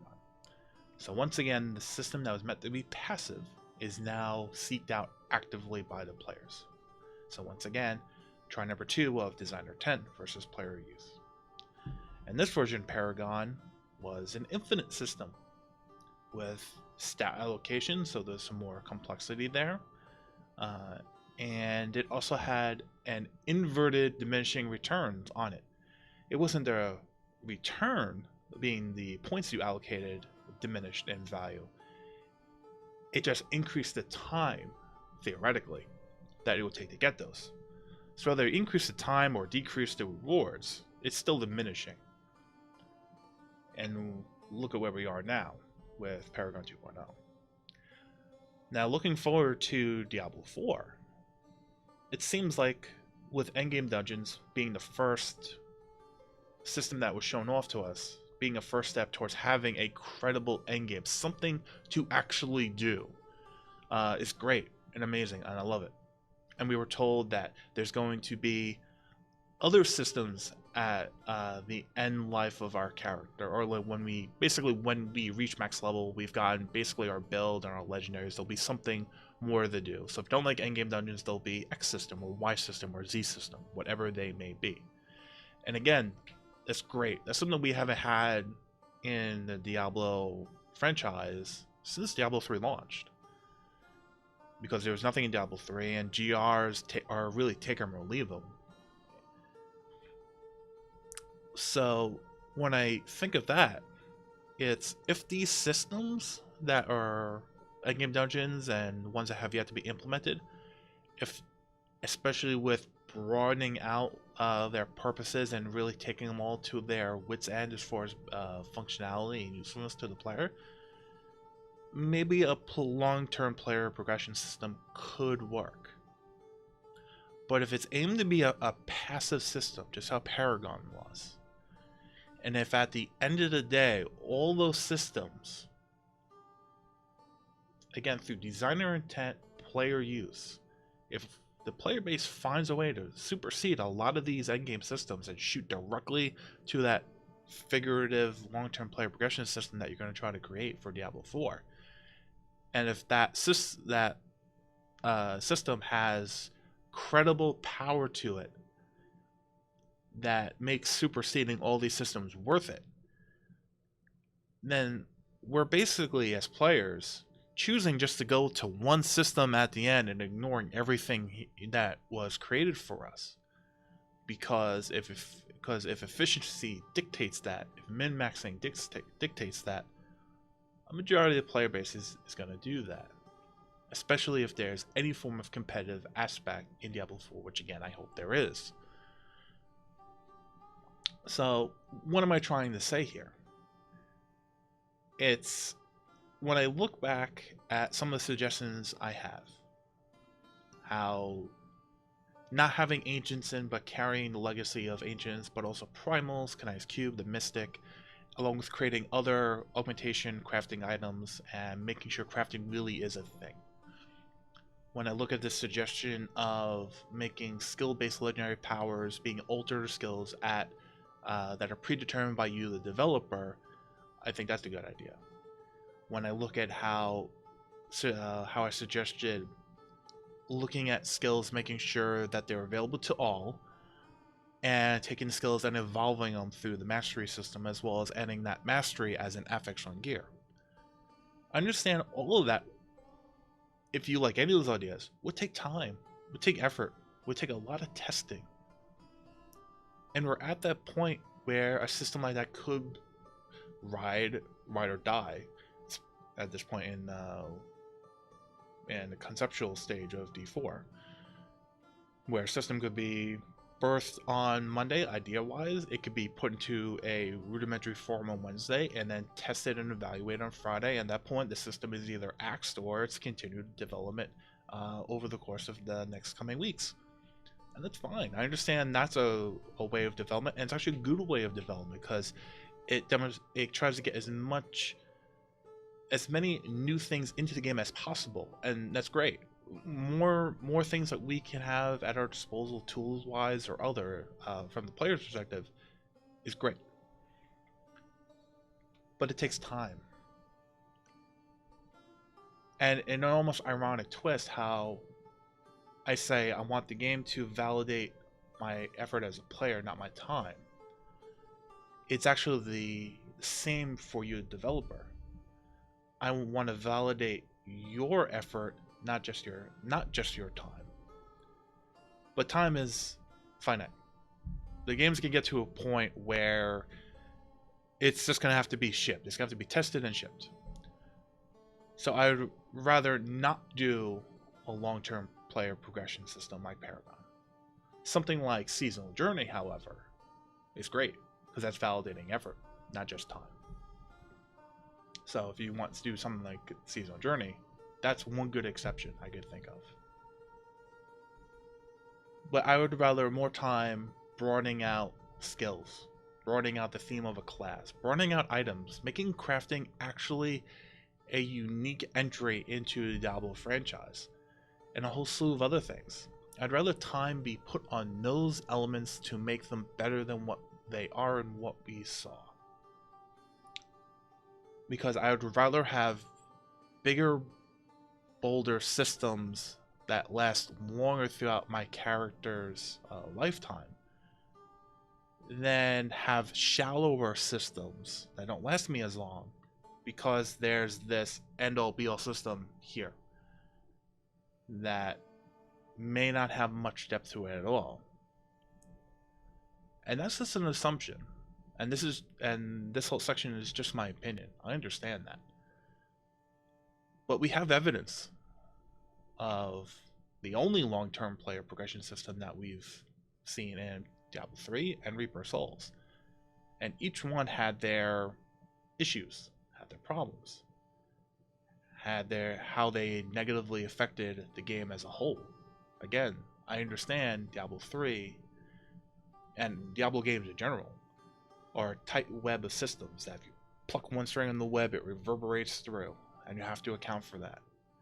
So I'd rather just not have to deal with that as a player. I'd rather just focus on the great base of systems that are available to us. So, I think I've gone on long enough. I don't want to feel like I'm lamenting this anything more, because I feel like I'm getting to that point. But I feel this needed to be said.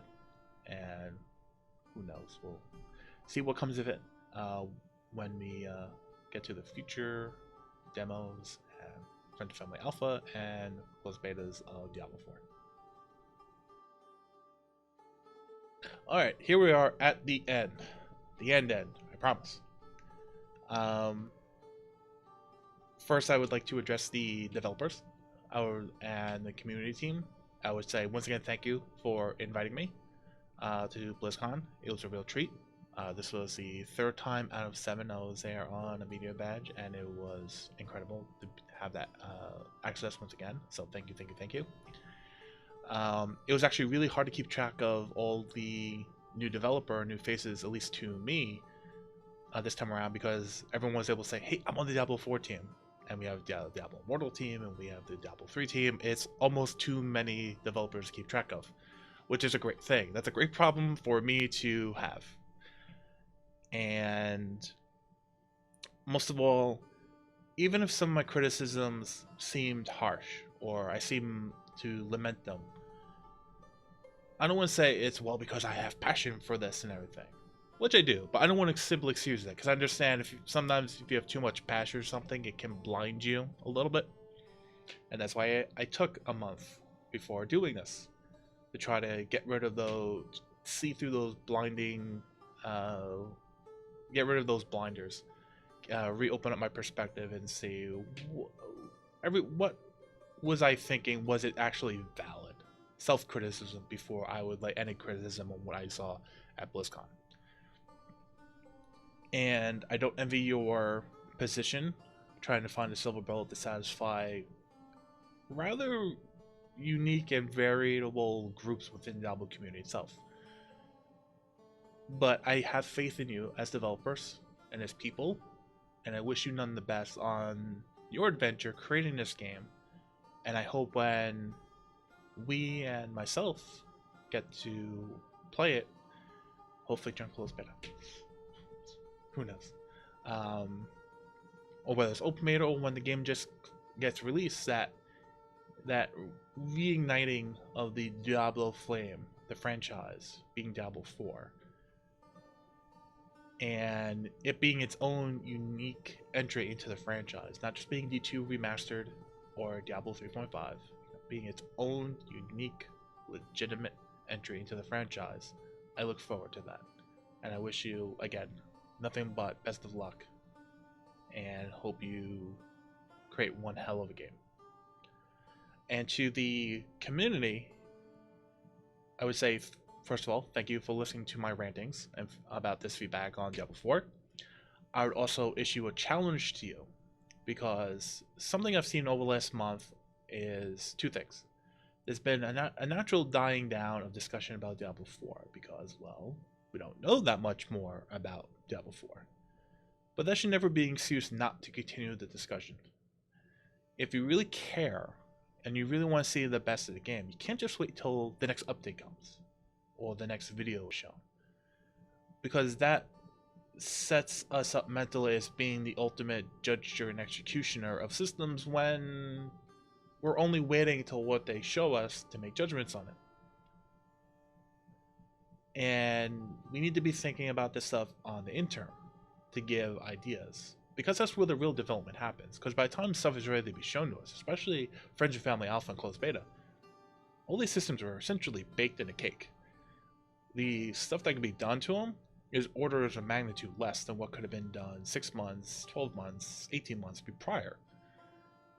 So we have to make our voices known now, but do so respectfully with criticism and with examples. Put yourself on the line. How I put myself on the line here with examples, as well as my Development Hell 4 article that was 69 pages, 96 images I came up with, and over 16,500 words. My English teachers would shit a brick if they knew that I did something like that on my own, with no poking or prodding that I was going to fail English class. Because if we're not willing to do that ourselves, regardless of what you think, regardless of what you may want to expect, we kind of set ourselves up to be the ultimate victims at the end of the day. And I never liked that with certain people in the community. And that's the challenge to you, because it's our game too. We've made suggestions in the past and they've got incorporated. But those people were willing to make this suggestion and willing to give examples of why they should be in the game. We can do the same thing with Diablo 4. All I ask is, be civil, be constructive, and be your best player, so we can start to bridge our own internal conflict between the developers and us, the players. And we can hopefully get to a better place overall, and the game, being Diablo 4, will get better for it. So, other than that, that's all I got to say. If you would like to get in contact with me, or ask me any questions on any of the feedback that I've given here, you can find me on Twitter at Dredscythe. You can leave comments in the video below, and we'll see where this goes. May go somewhere, may not. But regardless, I'm giving my feedback because I want Diablo 4 to be the best game it can be on its own rights, and be a unique entry into the Diablo franchise that, as I get older, as my almost 8-month-year-old gets older, when the time is right, maybe when Diablo 5 comes out, we can be one hell of a Diablo family, and that would be a great prospect to look forward to. I'm Dredscythe. This has been fun. Hope it's been fun for you. I'm out.